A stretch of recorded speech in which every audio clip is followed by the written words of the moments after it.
Hi, இன்றைக்கி நம்ம பார்க்க போகிறது கருவேப்பிலை பொடி. அதுக்கு தேவையான பொருட்கள்: கருவேப்பிலை, உளுத்தம்பருப்பு, கடலைப்பருப்பு, பெருங்காயம், புளி, மிளகா. இப்போது கடாயை அடுப்பில் வச்சுட்டு தேவையான அளவுக்கு எண்ணெயை ஊற்றிடுங்க. அதுக்கப்புறமா எண்ணெய் நல்லா சூடானதுக்கப்புறம் 2 டேபிள் ஸ்பூன் கடலைப்பருப்பு அதை போட்டு நல்லா வறுத்துருங்க. அதுக்கப்புறம் 2 டேபிள் ஸ்பூன் உளுத்தம்பருப்பு அதையும் நல்லா வறுத்துருங்க. பெருங்காயம், கட்டி பெருங்காயமாக இருந்தால் இந்த ஸ்டேஜில் போட்டுருங்க. தூள் பெருங்காயமாக இருந்தால் கடைசியாக போட்டுக்கலாம். அதையும் நல்லா வறுத்துருங்க. அப்புறம் ஒரு 15 மிளகாவாவது போட்டுடுங்க.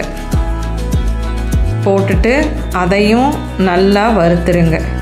சின்ன எலுமிச்சை சைஸ் புளியை எடுத்து அதையும் பிச்சு அதில் போட்டு அதையும் நல்லா வறுத்துருங்க. அப்போ தான் உங்களுக்கு டேஸ்ட்டு நல்லா கிடைக்கும். ஸோ அதையும் நல்லா போட்டு வறுத்துருங்க.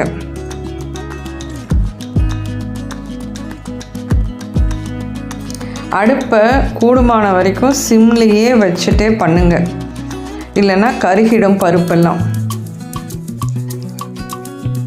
நல்லா வறுத்ததுக்கப்புறம் ஒரு பிளேட்டில் கொட்டி ஆற வச்சிடுங்க.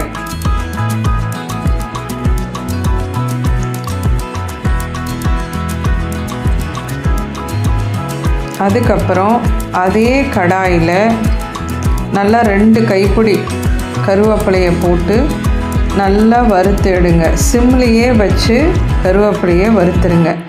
கருவேப்பிலை நல்லா மொறுன்னு வரணும்.